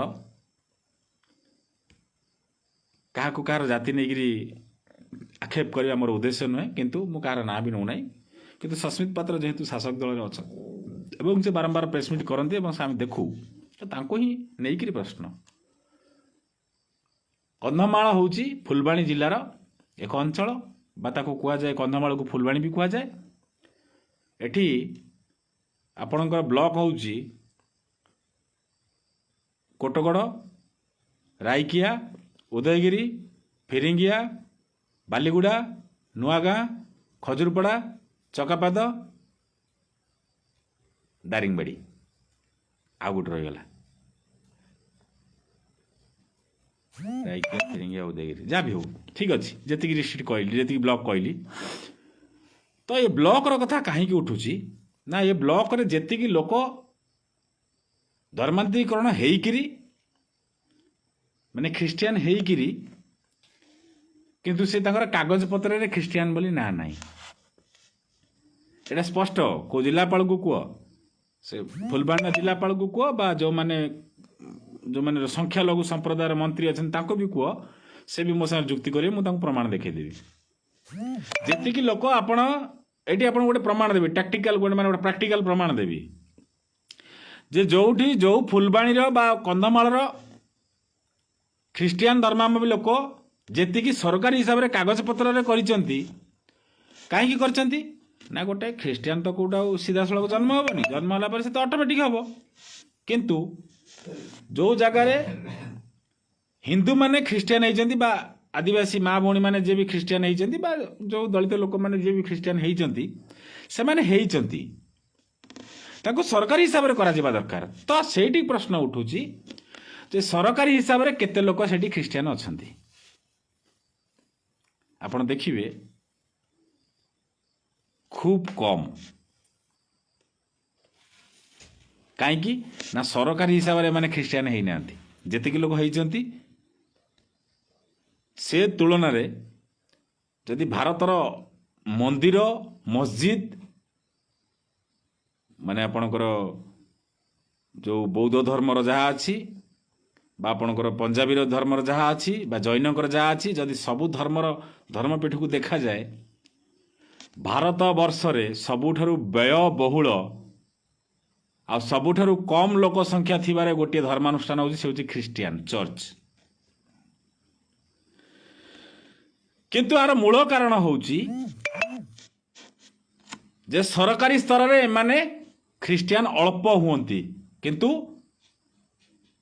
ओभराली अनेक ख्रीस्टियान होती कहीं ना तांको धर्म को बिकिबार अच्छी एटा स्पष्ट खोला कथा जदि ना ताले से सरकारी हिसाब से कहीं करना ଆପଣ କୌଣସି ମର୍ଜ ଚର୍ଚ୍ଚ ପାଖରେ ଯାଇକି ଗୋଟେ ଲୋକ ଛିଡ଼ା କରିଦେବେ ସେ ରବିବାର ଦିନ ଯିବ ନାହିଁ ସେ ଲୋକ ସେଠିକି ଯେଉଁ ଲୋକ ଯିବ ସେ ଖ୍ରୀଷ୍ଟିଆନ ଧର୍ମରେ ସରକାରୀ ହିସାବରେ ତାର ନାଁ ଲେଖା ହେଇଥିବ ସେ ଖ୍ରୀଷ୍ଟିଆନ ବୋଲି ଦେଇଦେବେ କି ଦେଇପାରିବେ କି ମୁଁ 40 ବର୍ଷ ଜେଲ୍ ଯିବି ତମେ ଦାରା ସିଂକି ଭିତରେ ନେଇକି ଟୋଟାଲି କ'ଣ କରିଛ ମୁଁ ଟୋଟାଲି ମଲାବନ୍ଧ ଭିତରେ ରହିବି ସରକାରୀ ହିସାବରେ ତମେ ତଥ୍ୟ ଦେବ ଯେମିତି ଆଜି ଶ୍ରୀମନ୍ଦିର ଦୁଆର ମୁହଁରେ ଛିଡ଼ା ହେଇକିରି କହିଦେଉଛ ଯେ ଅନ୍ୟ ଧର୍ମର ଲୋକ ଯାଇପାରିବେ ନା ମାରା ହେଇଯାଉଛି ସେଇଟା ଚର୍ଚ୍ଚ ଦୁଆର ମୁହଁରେ ଛିଡ଼ା ହେଇକି କହିବ ଯେ ସରକାରୀ ରିପୋର୍ଟରେ ତମେ କେତେ ଜଣ ଖ୍ରୀଷ୍ଟିଆନ ହେଇଛ ତମେ ଏଠି ପ୍ରମାଣ ଦେଇକିରି ଭିତରକୁ ଯାଅ ତା ଦେହରୁ 10 ଜଣ ଯାଇଥିବେ 40 ଜଣ ପଦାରେ ଛିଡ଼ା ହେଇଥିବେ ମୁଁ କହିଦେଉଛି ଏଇଟା ଓପନ ମୁହାଁମୁହିଁ କଥାବାର୍ତ୍ତା ତମେ ଜାଣିନଥିବ ମୁଁ ଆପଣଙ୍କୁ କ୍ଲିଅରଲି କହୁଛି ତେଣୁ ଯେଉଁ ଧର୍ମ ବିକ୍ରି ହେଉଛି ତ ଧର୍ମାନ୍ତରୀକରଣ ଏଇଟା ଅଛି ତ ଏଇ ଯେଉଁ ଧର୍ମାନ୍ତରୀକରଣର କଥା ଆସୁଛି ତ ଏ ବିଷୟରେ ସରକାର ବି ଟିକେ ଚିନ୍ତା କରିବା ଦରକାର କାହିଁକି ନା ଧର୍ମ ତ ବିକ୍ରି ହେଲା ଜାତି ସେଇଆ ରହିଲା ସେ ଲୋକ ସେ ଧର୍ମରୁ ବି ପାଇଲା ଇଏ ଜାତିରୁ ବି ପାଇବ କ'ଣ ନା ST ଆଉ SC କ୍ଲିଅରଲି କଥା ଖରାପ ଭାବିବେନି କି ୟାର ତଥ୍ୟ ପ୍ରମାଣ ସବୁ ଅଛି ଆଉ ଯାହାକୁ ବି ଦରକାର 7 ଦିନ ଭିତରେ ମୋ ନାଁରେ କେସ୍ କରେ ତାପରେ କହିଲେ ମୁଁ ଶୁଣିବି ନା କାହିଁକି ନା ସରକାରଙ୍କୁ ଟାଇମ୍ ଲାଗିବ ତାଙ୍କ ସବୁ ଚେଞ୍ଜ କରିବା ପାଇଁ ଶୀଘ୍ର କରିଦେବେ ସେମାନେ କରିନାହାନ୍ତି ଏଇଟା କ୍ଲିଅର କଥା କି ଖୋଲା ଖୋଲି କଥା ସମସ୍ତେ ମାନିବେ ତ ଯେଉଁ SC STଙ୍କ ପାଇଁ ଯେତିକି ସୁବିଧା ରହିଲା ସେମାନେ ସିଧାସଳଖ ଓଡ଼ିଶା ସରକାରଙ୍କ ପାଖରୁ ଭାରତ ସରକାରଙ୍କ ପାଖରୁ ନେଲେ ଜାତିରେ ରହିଲେ କ'ଣ ନା ଖ୍ରୀଷ୍ଟିଆନ ଲାଭ କେଉଁଠୁ ପାଇଲେ ତାଙ୍କର ଦେଖିଥିବେ ସ୍ୱତନ୍ତ୍ର ଖ୍ରୀଷ୍ଟିଆନ ସ୍କୁଲ ଲେଖା ହେଇଛି ସେଠି କେବଳ ଖ୍ରୀଷ୍ଟିଆନ ପିଲାମାନେ ଯିବେ ଭାରତ ବର୍ଷରେ କୌଣସି ହିନ୍ଦୁ ବିଦ୍ୟାଳୟ ବୋଲି କେଉଁଠି ଲେଖା ହେଇନି କିନ୍ତୁ ଖ୍ରୀଷ୍ଟିଆନ ସ୍କୁଲ ଲେଖା ହେଇଛି ତାଙ୍କର ଆପଣ କହିବେ କେଉଁଠି ତମେ ଚାଲୁନ କନ୍ଧମାଳ ଚାଲ ଯଦି ନ ହୋଇଥିବ ମୁଁ କାଟିଦେବି ମୁଣ୍ଡୁ ଫାଳେ ନିଶ କାଟିଦେବି ବୁଲିବି ଅଛି ସେ ସ୍କୁଲ ମୁଁ ଦେଖିକିନା ଆଇଛି ତେଣୁ ଯେଉଁ କଥାଟା ଏଠି ଉଠୁଛି ତ ଧର୍ମ ହିସାବରେ ଆପଣମାନେ ସମସ୍ତେ ହିଁ ଲାଗିପାତିକିରି ଧର୍ମକୁ ଭାଙ୍ଗିଛନ୍ତି ଲୋକଙ୍କ ଭିତରେ ଗୋଟେ ବିଶୃଙ୍ଖଳା ଗୋଟେ ଅପରିସ୍ଥିତି ସୃଷ୍ଟି କରାଯାଇଛି ଯାହାକୁ କି ଆଜି ବି ଲୋକମାନେ ଜାଣିକିରି ଆପଣ ଆଉ ଗୋଟେ କଥା ଜାଣିଛନ୍ତି ଦଳିତ ନେତା ନିଜ ଭିତରେ ବି ପଡ଼େନି ବ୍ରାହ୍ମଣ ନେତା ତାଙ୍କ ନିଜ ଭିତରେ ବି ପଡ଼େନି ଯେକୌଣସି ଏମିତି କେଉଁ ଦଳର ବା କେଉଁ ଜାତିର କେଉଁ ଧର୍ମର ନେତା ନାହିଁ ତା ନିଜ ଭିତରେ ପଡ଼େ କିଏ ଟିକେ କହିଦେଲ ଯେ ଆମେ ହେଉଛୁ କାଢ଼ୁଆ ପୁରୁଷ ବୋଲି ଓ ତମେ ଚାଲି ଆସିବ ଏଠି କ'ଣ ନା ସମସ୍ତେ ସମାନ ରହିବେ ଆମେ ଏଠି ଲାଭ ପାଇବୁ ସେଇଥିରୁ ସେଥିରୁ ତମେ ଉଠେଇବ ନା କିନ୍ତୁ କ୍ୱେଶ୍ଚିନ୍ କରିବ ଯେ ବ୍ରାହ୍ମଣ ପୁଅ କ'ଣ ଖଣ୍ଡାୟତ ସେ ଦଳିତ ଝିଅକୁ ବାହା ହବ ତମେ ଏକୁଟିଆ ଚାଲାକିଆ ଅଛ ଆଉ ତେଣୁ ଯାହା ବି ହଉ ଏଇ ଯେଉଁ ବିଷୟ ଆସୁଛି ଏ ବିଷୟ କାହିଁକି ଆସୁଛି ଆର ସମାଧାନ କେଉଁଠି ସମାଧାନ ମାନସିକ ସ୍ତରରେ କୌଣସି କାନୁନୀ ସ୍ତରରେ ଆପଣ କରିପାରିବେନି ଯେମିତି ଆପଣଙ୍କୁ ଧର୍ମାନ୍ତରୀକରଣର ଉଦାହରଣ ଦେଲି ଧର୍ମାନ୍ତରୀକରଣ ଏଇଆ ହେଉଛି ସେ ତାର ଓଭରାଲି ଖ୍ରୀଷ୍ଟିଆନ ହେଇଗଲା କିନ୍ତୁ ଜାତିରେ ତାର ରହିଲା ହିନ୍ଦୁରେ କେଉଁଠୁ ନା SC ST ଚାକିରି ଆସିବ ସେ ସେଠି କୋଟାରେ ପାଇବ ଯିବ କେଉଁଠିକି ଚର୍ଚ୍ଚକୁ ତ ଚର୍ଚ୍ଚ ଯେତିକି ଅଛି ଓଡ଼ିଶାରେ ସମସ୍ତଙ୍କୁ ଅନୁରୋଧ ସେ ଚର୍ଚ୍ଚ ଦୁଆର ମୁହଁରେ ଛିଡ଼ା ହେବ ଯେଉଁ ଲୋକ ଗଲେ CCTV ଲଗେଇକିନା ସରକାରଙ୍କୁ ଦେଖେଇବ ଯେ ଏଇ ଲୋକ ଆସିଲା ଅମକ ଧମକ ସମକ ୟାର ସରକାରୀ ସ୍ତରରେ ଇଏ ରେଜିଷ୍ଟ୍ରେସନ କରିଛି ବା ଇଏ ହିନ୍ଦୁ ଧର୍ମରୁ ଖ୍ରୀଷ୍ଟିଆନ ଧର୍ମକୁ ଯାଇଛି ଏତିକି ତମେ ଦେଖେଇପାରିବ ନା କିନ୍ତୁ ଏଠି ଅନେକ ଲୋକ ଅଛନ୍ତି ହିନ୍ଦୁ ଧର୍ମାବଲମ୍ବୀ ନାମ କୁହାଯାଏ କାହିଁକି ଏଠି ନାମଟା ଆପଣ ଜାଣିପାରୁଥିବେ ନାମ ଯାହା ବି ହଉ ଗୋଟେ ଅଛି ଓଭରାଲି ସମସ୍ତଙ୍କ ଭିତରେ ଥାଏ ଯେ ନାଁକୁ ନେଇକିରି ଗୋଟେ ଜାତି ଜାଣିଦେବେ ଗୋଟେ ଧର୍ମ ଜାଣିଦେବେ ତ ସମାନ ଜିନିଷ ଅଲଗା କେଉଁ ଧର୍ମରେ ନାହିଁ ନାଁ ଧରି କହିବିନି କୌଣସି ଧର୍ମରେ ନାହିଁ ସେ ଧର୍ମର ଲୋକ ନାଁଟା ହିନ୍ଦୁ ଧର୍ମ ଧରିକି ବସିଥିବ କିନ୍ତୁ ହିନ୍ଦୁ ଧର୍ମର ଲୋକ ଯିଏକି ହିନ୍ଦୁ ଧର୍ମର ନାମ ଗୋତ୍ର ମାନେ ସବୁ ତାଙ୍କ ନାଁରେ ଥିବ ବା ତାଙ୍କ ପୂର୍ବପୁରୁଷ କେଉଁଠି ଚେଞ୍ଜ ହେଇଥିବେ ସେ କିନ୍ତୁ ସେଇ ହିନ୍ଦୁ ନାଁ ଧରିକି ଥିବ କିନ୍ତୁ ଥିବ ଅନ୍ୟ ଧର୍ମରେ ତ ଏ ବିଷୟ କାହିଁକି କହୁଛି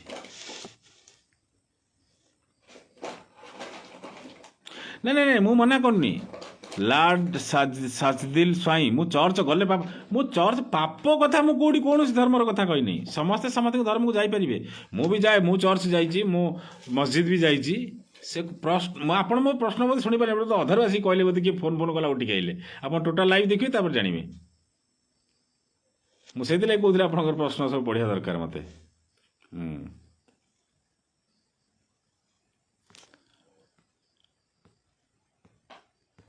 ଦେଶ ସ୍ୱାଧୀନ କେବେ ହେଇଥିଲା? ବରାବର କଥା, ଦେଶ ସ୍ୱାଧୀନ ହେଇଯାଇଛି ବୋଲି ମୁଁ ଜାଣିନି।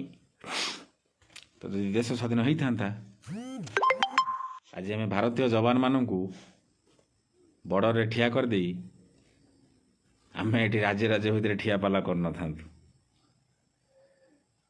ନବୀନ ବାବୁ ଗୋଟେ ତାଙ୍କ ଦଳର ଗୋଟେ କିଛି ଗୋଟେ ସୋସିଆଲ ମିଡ଼ିଆରେ ଭାଇରାଲ ହେଲା ଯେ ନବୀନ ବାବୁ ହେଉଛନ୍ତି ଏତେ ମାନେ ଦୂରଦର୍ଶୀ ଯିଏକି ରାଜ୍ୟ ରାଜ୍ୟ ବିବାଦକୁ ଘର ଭିତରେ ଡାକିକି ଏକୁଟିଆ କ୍ଲିୟର କରିଦେଲେ। ନବୀନ ବାବୁ ଯଦି ରାଜ୍ୟ ରାଜ୍ୟର ଲୋକଙ୍କର କଥାକୁ ଆପଣ ଘର ଭିତରେ ଡାକିକି କ୍ଲିୟର କରିଦେଉଛନ୍ତି, ତେବେ କଳିଙ୍ଗ ନଗରର ଯେଉଁ ଆଦିବାସୀ ମାଆମାନଙ୍କୁ, ଭାଇମାନଙ୍କୁ, ଭଉଣୀମାନଙ୍କୁ ଆପଣଙ୍କର ପୁଲିସ ବାଲା ଯେଉଁ ଗୁଳି କରି ମାରିଥିଲେ, ଯେଉଁଟା ଆଜି ବି କଳିଙ୍ଗ ନଗରରେ ଶହୀଦ ଦିବସ ବୋଲି ପାଳନ ହୁଏ, ସେମାନେ କ'ଣ ପାକିସ୍ତାନର ଲୋକ ଥିଲେ? ତେଣୁ ଆପଣ ଯେଉଁ କଥା କହୁଛନ୍ତି, ଆପଣଙ୍କର ଚେଲା ଚାମଣ୍ଡମାନେ ଯେଉଁ କଥା କହୁଛନ୍ତି ଯେ ଆନ୍ଧ୍ରପ୍ରଦେଶ ଆଉ ଭାରତ ନା ଓଡ଼ିଶା ଭିତରେ ଯେଉଁ ବିବାଦ ଥିଲା ତାକୁ ନବୀନ ବାବୁ ଡାକିକିରି କ୍ଲିୟର କରିଦେଲେ। ତ ନବୀନ ବାବୁ ଯଦି ଅନ୍ତରାଜ୍ୟ କଥା ମାନେ ଅନ୍ୟ ରାଜ୍ୟର କଥା, ପଡ଼ୋଶୀ ରାଜ୍ୟର କଥାକୁ ନେଇକରି ଭିତରେ ଆଣିକି କରିଦେଇ ପାରୁଛନ୍ତି, ତାହେଲେ କଳିଙ୍ଗ ନଗରରେ ଯେଉଁ ମାଆ ମାନେ, ଭାଇ ଭଉଣୀମାନେ ତାଙ୍କୁ ଯେଉଁ ପୋଲିସ ବାଲା ଗୁଳି କରିକି ହତ୍ୟା କଲେ, ସେମାନଙ୍କୁ ଆପଣ କେତେଥର ପାଖକୁ ଡାକିଥିଲେ? କେତେଥର ଆପଣ ତାଙ୍କ ସହିତ କଥା ହେଇଥିଲେ? ନବୀନ ବାବୁ ଆପଣ କହିପାରିବେ କି? ନା ଏ ବିଜେଡ଼ିର ସୋସିଆଲ ମିଡ଼ିଆ ୱିଙ୍ଗଟା ଟିକେ ଏ ବିଷୟରେ ପ୍ରଶ୍ନ ପଚାରିପାରିବେ କି? ନବୀନ ବାବୁ ଆପଣଙ୍କ ଚେଲା ଚାମୁଣ୍ଡାମାନେ ଟିକେ ଚାଲାକ ହେଇଯାଉଛନ୍ତି। ସେ ଭାବୁଛନ୍ତି ଆମେ ସବୁ ଜାଣିଛୁ। କିନ୍ତୁ କଳିଙ୍ଗ ନଗରର ଯେଉଁ ଆଦିବାସୀମାନଙ୍କୁ ଆପଣ ମାରିଲେ, ତାଙ୍କ ଆଙ୍ଗୁଳି କାଟି ନିଆଗଲା, ଯେଉଁ ଯେଉଁ ସବୁ ବିଷୟ ଆସିଥିଲା, ତ ସେ ସମୟରେ ଯେଉଁ ଘଟଣା ଘଟିଥିଲା ଟାଟା କମ୍ପାନୀ ପାଇଁ କଳିଙ୍ଗ ନଗରର ଆଦିବାସୀମାନଙ୍କୁ ଆପଣ ଗୁଳି ମାରିଥିଲେ, ମର୍ଡ଼ର କରିଥିଲେ, ତା ବି ପୁଣି ନୂଆ ବର୍ଷର ଆରମ୍ଭରୁ। ତ ସେ ଜିନିଷ ଆଜି କାହିଁକି ଆଲୋଚନା କରାଯିବ ନାହିଁ? ସେ ବିଷୟ ଆଜି କାହିଁକି ସେ ଲୋକଙ୍କ ସାମ୍ନାକୁ ଆସିବ ନାହିଁ? ତାହେଲେ ସେ ଲୋକମାନେ, ସେ ଗରିବ ଆଦିବାସୀମାନଙ୍କ ସହିତ ଆପଣ କେତେଥର ଡାକିକି କଥାବାର୍ତ୍ତା ହେଇଥିଲେ? ତ ଚାଟିକାରିତା ବନ୍ଦ କରନ୍ତୁ। ଆପଣ କୁହନ୍ତୁ ଯେ ମୋର ଭୁଲ ହେଇଥିଲା, ଯେ ଗରିବ ଆଦିବାସୀ ମାଆମାନଙ୍କୁ, ଭଉଣୀମାନଙ୍କୁ, ଭାଇମାନଙ୍କୁ ମାରିକିରି ନବୀନ ପଟ୍ଟନାୟକ ଭୁଲ କରିଥିଲେ। ଆଜି ଆନ୍ଧ୍ର ବିକି କିଣିବାକୁ ବସିଥିଲା ବେଳେ ଓଡ଼ିଶା ସରକାର ଡାକିକିରି ଏଠି ବାହା ନେବା ପାଇଁ ଭିତରେ ଡେଙ୍ଗୁରା ପେଲୁଛନ୍ତି। ତ ଠିକ୍ ଅଛି, ଆପଣ ଯାହା କରିଛନ୍ତି ଭଲ କଥା। ତ ଆପଣ ଯଦି ଆଲୋଚନା ଭିତରେ ମାଧ୍ୟମରେ ସବୁ କରିଦେଇ ପାରିବେ, ତାହେଲେ ଆପଣ ଛତିଶଗଡ଼ ସରକାର, ଯେଉଁ ସରକାର ସେତେବେଳେ ତ ବିଜେପି ନଥିଲା, ସେତେବେଳେ କଂଗ୍ରେସ ଥିଲା, ତ ସେ ଛତିଶଗଡ଼ ସରକାରଙ୍କୁ ଟିକେ ଡାକିଲେନି? ଆପଣଙ୍କ ଅଧିକାରୀମାନେ ତ ଏଠି ଲାଇରେ ତେଲ ମାରିକି ଶୋଉଥିଲେ। କେଉଁଠି? ଯେଉଁଠି ମହାନଦୀର ଉପର ମୁଣ୍ଡରେ ଯେଉଁଠି ବ୍ରିଜ୍ରେ ପୋଲ ଯେଉଁ ଡ୍ୟାମ୍ କରିଦେଉଥିଲା ଛତିଶଗଡ଼, ତ ଆପଣ ଛତିଶଗଡ଼ ସରକାରଙ୍କୁ ଟିକେ ଡାକିକିରି ତାଙ୍କ ଗାଲ ଫାଲରେ ଚୁମା ଫୁମା ଦେଇଥାନ୍ତେ, ତାଙ୍କୁ ଅନ୍ଧାରିଆ କିଳିକିରି କବାଟ ତାଙ୍କ ସାଙ୍ଗେ ଟ୍ୟୁସନ୍ ହେଇଥାନ୍ତେ, ବସିଥାନ୍ତେ, ସେ ଆପଣଙ୍କ କଥା ମାନି ଯାଇଥାନ୍ତେ। ହଁ, କିନ୍ତୁ ଆପଣଙ୍କୁ ରାଜନୀତି କରିବାର ରହିଲା, ଯେଉଁ ରାଜନୀତିର କଥା କହିବାକୁ ଯାଉଛନ୍ତି ଯେ ମହାନଦୀକି ଇସ୍ୟୁ ଉଠେଇକି ଆମେ ଗାଁ ଗାଁ ବୁଲିବା, ଘର ଘର ବୁଲିବା, କେନ୍ଦ୍ର ସରକାର ଶୁଣୁନେଇ, ବିରୋଧୀ ଦଳ କଂଗ୍ରେସ ଦଳ ସେଠି ସରକାରରେ ଅଛି, କିନ୍ତୁ ଆଜି ଜଗନମୋହନ ରେଡ୍ଡିକି ଡାକିକି ଆପଣ ଘର ଭିତରେ ଚୁମା ଦେଉଛନ୍ତି କି ତାଙ୍କୁ କୁଣ୍ଡଉଛନ୍ତି କି କ'ଣ କରୁଛନ୍ତି ଭଗବାନ ଜାଣନ୍ତି। ତ ଆପଣ ଯଦି ଜଗନମୋହନ ରେଡ୍ଡିଙ୍କୁ ଡାକିକିରି ଆପଣ ଗୋଟେ ସାମାଜିକ ଗଣମାଧ୍ୟମରେ ବାର୍ତ୍ତା ଦେବାକୁ ଚାହୁଁଛନ୍ତି ଯେ ଆମ ଓଡ଼ିଶା ସରକାର ଭାରି ଭଦ୍ର, ଭଲ, ସବୁ ଠିକ୍, ତାହେଲେ ସେଇ ଗରିବ ଆଦିବାସୀମାନଙ୍କୁ ଆପଣ କାହିଁକି ଡାକିଲେନି? ଟିକେ କଥା ହେଇଥାନ୍ତେ। ଆପଣ ଆମ ରାଜ୍ୟର ଲୋକମାନେ, ସେମାନେ ଯାଜପୁରର କଳିଙ୍ଗ ନଗରର ଲୋକ, ତାକୁ ଡାକିଥାନ୍ତେ, ସେମାନେ କଥା ହେଇଥାନ୍ତେ, ମାନିଥାନ୍ତେ, ନ ମାନିଥାନ୍ତେ ଆପଣ କହିଥାନ୍ତେ, କିନ୍ତୁ ଗୁଳି ଲଗେଇକି ମାରିଦେବା ଏ ବିଷୟ କେଦୂର ଠିକ୍? ତେଣୁ ଆପଣ ଯେଉଁ ଏଠି ଆଲୋଚନା କରୁଛନ୍ତି, ସେ ଆଲୋଚନାରେ ଆପଣ ଯେତିକି ଦୋଷ ଲଦୁଛନ୍ତି, ସେତିକି ଦୋଷ ଆପଣଙ୍କ ଉପରେ ବି ଅଛି। ଏଟା ଆପଣ ମାନନ୍ତୁ ବା ନ ମାନନ୍ତୁ। ତ ସବୁଠାରୁ ବଡ଼ ପ୍ରଶ୍ନ ହେଉଛି गोटे मुसलमान मरीगले गांधीजी कांदुले किंतु हजारे हिंदू मरीगले से चुप रोते ए विषय केदूर सत गांधीवादी मैंने कहे मुझे विषय को जीवन आपको कही सारी जी कहवा कथा कही तो दी जन भाई अच्छा लाइन में आसिया प्रकाश पुरोहित भाई आप आड़ करुच्ची ना आप होनी मुन्ना भाई अच्छा जड़े ना भाई होनी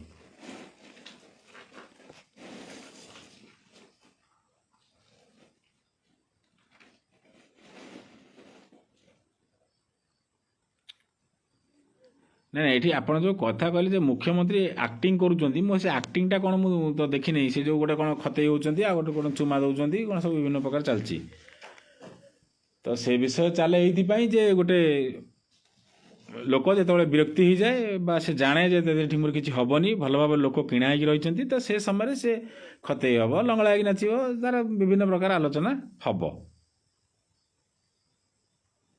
महेंद्र पंडा कहले कंधमाल रे नेम हिंदू कास्ट ख्रिस्टियान नहीं निश्चित भाव सही कथा ही कहूँ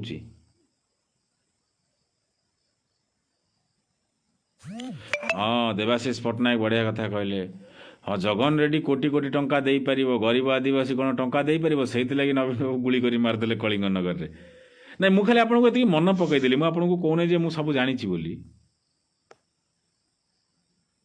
हाँ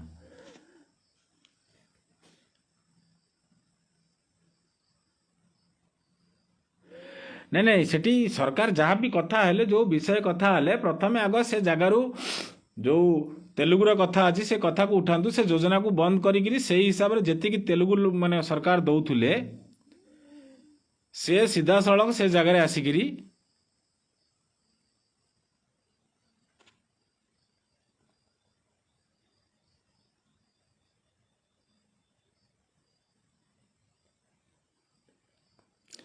हाँ बढ़िया प्रश्न विदुर मल्लिक भाई उठिले सुभाषिष भाई जय जगन्नाथ केन्द्रापड़ा जिले में मोर चेता होइथिबा समय मुस्लिम माने चेष्टा करिसेंती धर्म परिवर्तन करने लास्ट 30 ईयर भितर मुस्लिम चेष्टा करिसेंती किंतु केन्द्रापड़ा जिलार कलेक्टर कहीं ध्यान दियंती नहीं नहीं कलेक्टर कौन ध्यान देवे कलेक्टर तो निजे एठी निजे छोट छुआ भाया काम करुछंती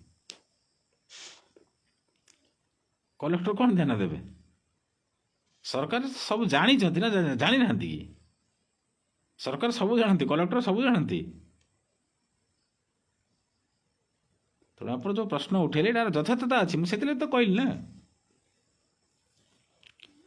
कि मूल इश्यू को कहीं बुझे आम गोटे एमती परंपरार पहुँची जाइचु जे आम क्या गोटे कौट विरोध करूँ क्या गोटे कौट सपोर्ट करूँ कितु क्या खोलिकी कहीपर आम ये कर मैंने ये करी किसी करना विजु पट्टनायक कर विजु पट्टनायक सब सेठी आउ जानकी बाबू कि नवकृष्ण चौधरी कि से हरेकृष्ण महताब से आउ किसी करना सब विजु पट्टनायक कर तेणु तापर जदि आम जानकी बाबू लोक आम कह जानकी बाबू सब करें कहूँ विजु पट्टनायक कर अरे किए तो समस्ते तो कर शासन तो समस्ते कर मिसिकी सब दल कर तो कहाँ कर देशपाई कर कहबार आवश्यकता कौन अच्छी बाकी रहा ना नवा कथा कंगना नाती भल कथा कहला जे जो जो गांधी कथा आसुची जड़े भाई भी भल प्रश्न उठी जदि 2014 आसला आमर स्वाधीनता ताहले 47 मसीह कौन होता जड़े भाई भी भल प्रश्न उठे 47 मसीहा समस्ते मिसिकी देश स्वाधीन करते गांधी ना खाली कहीं आसला निश्चित गोटे आसा दरकार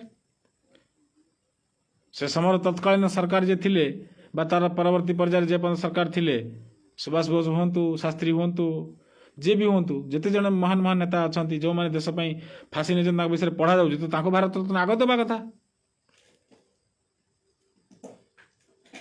देवाशीष पट्टनायक बढ़िया प्रश्न उठे अनेक अनुमान मोर ठीक हो जाए तो मत लगुच नवीन बाबू आंध्र को आमर किसी भूमि बिकुंट एटा भूमि बिकिबे कहीं बिकिबे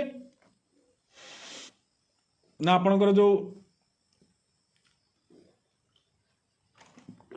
प्रद्युम्न शतपथी जाइए सार कहते कि से जगार रत्न गर्भा माने सेठी मांगानीज ना बक्साइड कौन गोटे से मिले से जो पहाड़ फाड़ अच्छी जो से नवापाई माने आंध्र सरकार से लगुच आठी उभय सरकार आ विरोधी साइलेंस बस गोटे ऊपर स्तर में गोटे आलोचना चलती नहेले एते बड़ इश्यू कोटिया माटी पाई छाड़ी ये विरोध दल कौन अलग इश्यू को धरता କୋଟିଆ ଇସ୍ୟୁ ଧରିଥାନ୍ତା ମୁଖ୍ୟମନ୍ତ୍ରୀ ସାମ୍ନାକୁ ଆସିନଥାନ୍ତା। ଯୋଉଠି ମୁଖ୍ୟମନ୍ତ୍ରୀ କାନ ଧରିକି ଟାଣି ଆଣିବ ଜାଣିକି ବିରୋଧୀ ସେ ଜିନିଷ ସେ କରୁନାହିଁ, କିନ୍ତୁ ଯୋଉଠି ମୁଖ୍ୟମନ୍ତ୍ରୀ ଫେବିକଲ୍ ଲଗେଇ ଘୋଷରା ହେବ ସେଇ କାମ ସେ କରୁଛି। କୋଟିଆ ବିଷୟରେ କାହିଁକି ବିରୋଧୀମାନେ ଆଜି ପର୍ଯ୍ୟନ୍ତ ସାଇଲେନ୍ସ ଅଛନ୍ତି? କାହିଁକି କଂଗ୍ରେସ ସାଇଲେନ୍ସ, କାହିଁକି ବିଜେପି ସାଇଲେନ୍ସ, କାହିଁ ଅନ୍ୟାନ୍ୟ ଦଳ ସାଇଲେନ୍ସ? ପ୍ରଦ୍ୟୁମ୍ନ ଶତପଥୀ କୋଉ ଦଳର ଲୋକ କି? ସେ କାହିଁ ଗଲେ ସେଠିକି? କାଳେ ଏଠିକି ବିରୋଧ ଯାଇକି ଆନ୍ଦୋଳନ କରିଦେବେ କି? ମମିତା ମେୟର ଘଟଣାରେ ତ ସରକାରଙ୍କର ଗାଣ୍ଡି ଫାଟିକି ରହିଛି। ତ ପଟାକ ଡକରା ହେଲା ଜଗନମୋହନ ରେଡ୍ଡୀକି। ସରକାର ଭଲ କାମ କଲେ, କିଛି ଅସୁବିଧା ନାହିଁ, ଆପଣ ଡାକିଛନ୍ତି ଠିକ୍ ଅଛି, କିନ୍ତୁ ଏଇ ଯେଉଁ ଡକରା ହେଉଛି, ଯେଉଁ ଆଲୋଚନା ହେଉଛି, ଆର ମାନେ ନିର୍ଯାସ କ'ଣ ମିଳୁଛି? ଆଗାମୀ ଦିନରେ ଆଉ ଆନ୍ଧ୍ର ଉପରକୁ ଆମର ପ୍ରଶ୍ନ ଯିବନି ତ? ଆମେ ସେଇ ପୋଲାଭରମ ପ୍ରକଳ୍ପ ନେଇକି ନାକରେ ଆଙ୍ଗୁଠି ଗେଞ୍ଜିକି ଯେଉଁଠି ନବୀନ ପଟ୍ଟନାୟକ ଆଣିକି ଆମକୁ ଆମ ଘର ଭିତରେ କଥାବାର୍ତ୍ତା ହେଇକି ପଳେଇ ଯାଉଛନ୍ତି, ତାଙ୍କର ଯେଉଁ ଏମ୍ପି ମାନେ ଯାଇଛନ୍ତି ସେମାନେ ଯାଇକିରି ଆଉ ଶାଢ଼ୀ ଚୋଲି ଘାଗରା ପିନ୍ଧିକିରି ସେଠି ଆଉ ଆନ୍ଦୋଳନ ବା ଏଠି କାଗଜ ଦେଖିକି ଛିଡ଼ା ହେବେନି ତ? ତାମାନେ ନବୀନ ବାବୁ ଏମ୍ପି ମାନଙ୍କୁ କ'ଣ ଗଧ ଖଟିଆ ଭାବିଛନ୍ତି ନା ଘୁଷୁରୀ ଭାବିଛନ୍ତି? ଏରେ ଯାରେ ସେଠି ଯାଇ ଛିଡ଼ା ହୁଅ, କାଗଜ ଦେଖା। ତାପରେ ତାଙ୍କର ସେ ଏମ୍ପି ଗଲେ ଛିଡ଼ା ହେଲେ, କାଗଜ ଦେଖେଇଲେ, ପୁଣି ପଳେଇ ଆଇଲେ, କାହିଁକିନା ଭଡ଼ାଟିଆ। ନବୀନ ବାବୁ ଡାକିଦେଲେ ସିଧା, ଏରେ ଜଗନମୋହନ ରେଡ୍ଡୀ ତମେ ଆସ, ଆମ ଭିତରେ କଥାବାର୍ତ୍ତା ହେଇଯା, ପୋଲାଭରମ ହଉ ପେଲାଭରମ ହଉ ଯାହା ହଉ ଆମେ କଥାବାର୍ତ୍ତା ହେବା। ତ ତମ ଏମ୍ପି ଗଲେ କାଗଜ ଦେଖେଇଲେ, ନାଚିଲେ ଆନ୍ଧ୍ର ସରକାର ବିରୁଦ୍ଧରେ, କିନ୍ତୁ ତମେ କ'ଣ କଲ ନା ସେଇ ମୁଖ୍ୟମନ୍ତ୍ରୀକି ଆଣିକି ତମେ କୁଣ୍ଢେଇକି ତା ଭିତରେ ତମେ କ'ଣ ଚୁମା ଦେଲ କି ଗଡ଼ିଲ କି କ'ଣ ଆଲୋଚନା କଲ, ସେଇଟା ତମେ ଜାଣିଛ। ଅନ୍ତତଃ ପକ୍ଷେ ସେ ଏମ୍ପି ମାନଙ୍କୁ ଟିକେ ଡାକିଥାନ୍ତ କି ବାବାରେ ତମେ ଯାଇ ଯେଉଁ ସେଠି ଛିଡ଼ା ହେଇଥିଲ, ତମେ ମାନେ ଟିକେ ଆସ ଏଠି ଛିଡ଼ା ହୁଅ, ଏ ମନ୍ତ୍ରୀ ଆସିଛି ତା ସାଙ୍ଗରେ କଥା ହେବା, ଆଉ ସେ ଭଲ କି ଖରାପ ତା ସାଙ୍ଗରେ ଆଲୋଚନା ହେଇକି ତମେ ଯିବ। ଏମ୍ପି ମାନଙ୍କୁ ବି ଆପଣ ଏଠି ଯେଉଁ ଭଡ଼ାଟିଆ ଯେଉଁ ଆସୁନାହାନ୍ତି, ସବୁ ବିଜେଡ଼ି କଂଗ୍ରେସର ବିଜେପିର ଯେଉଁ ସବୁ ମାନେ ପଇସା ନେଇକି ଯେଉଁ ବସ୍ତି ଫସ୍ତିରେ ଯେଉଁ ମହିଳା ମାନେ ପୁରୁଷ ମାନେ ଜାଣିନାହାନ୍ତି କିଛି, ଆପଣ ଏ ଓଡ଼ିଶାର ଏମ୍ପି ମାନଙ୍କୁ ଯିଏ ସବୁ ଲୋକ ପ୍ରତିନିଧି ହେଇଯାଇଛି ତାଙ୍କୁ ବି ସେଇଭଳିଆ ବ୍ୟବହାର କରୁଛନ୍ତି। ମୁଖ୍ୟମନ୍ତ୍ରୀ ତ କରୁଛନ୍ତି କି ନାହିଁ ମୁଁ ଜାଣିନି, କିନ୍ତୁ ଯେଉଁଟା ଉପର ସ୍ତରରୁ ଯାଉଛି ଏମ୍ପି ଗୁଡ଼ା ବି ମୂର୍ଖ ହେଇଯାଇଛନ୍ତି। କାହିଁକି ନା ଏମ୍ପି ଯାଉଛନ୍ତି ରାଜ୍ୟ ସରକାରଙ୍କର ନିର୍ଦ୍ଦେଶରେ ବା ମୁଖ୍ୟମନ୍ତ୍ରୀଙ୍କ ନିର୍ଦ୍ଦେଶରେ। କାହିଁକି ଯାଉଛନ୍ତି ନା ସେ କହିକି ଯାଉଛନ୍ତି, ଆମ ନେତା କହିଛନ୍ତି, ନେତା କହିଲେ କାଗଜ ଧରିକି ଦେଖା, ପୁଣି ନେତା କ'ଣ କହିଲେ, ତମେ କାଗଜ ଧରି ଦେଖେଇଥା, ମୁଁ ଏପଟେ ଡାକିକି ଆଣି ଭିତରେ କଥା ହେଇଯାଉଛି। ଆରେ ତମେ ଯିଏ କାଗଜ ଧରିକି ଦେଖେଇଥିଲ ତମର ଇଜ୍ଜତ ଅଛି ନା ନାହିଁ? ତମ ନେତା କହିଦେବ ତମେ କରିଦେବ, ପୁଣି ସେଇ ନେତା ତାକୁ ଡାକିକି ଆଣି ଭିତରେ କଥା ହେଲା, ତା ଭିତରେ ସେ କ'ଣ କଥା ହେଲା, ବିକିଦେବ କି ରଖିବ କି କ'ଣ କଲା ସେ ବିଷୟରେ ଜଣେ କିଏ ଯେଉଁ ଏମ୍ପି ସେ କହୁନ ଆସିକି ସାମ୍ନାକୁ, ତମେ କିନ୍ତୁ କହିବ ନା। ତେଣୁ ଏ ବିଷୟ ହେଉଛି ଏଇଟା, ଆଉ ବେଶୀ କିଛି ନାହିଁ। ଆପଣମାନେ ସବୁ ଜାଣିପାରିବେ। ଯାହା ବି ହଉ, ଆଉ କିଛି ପ୍ରଶ୍ନ ଅଛି ପଚାରିବେ?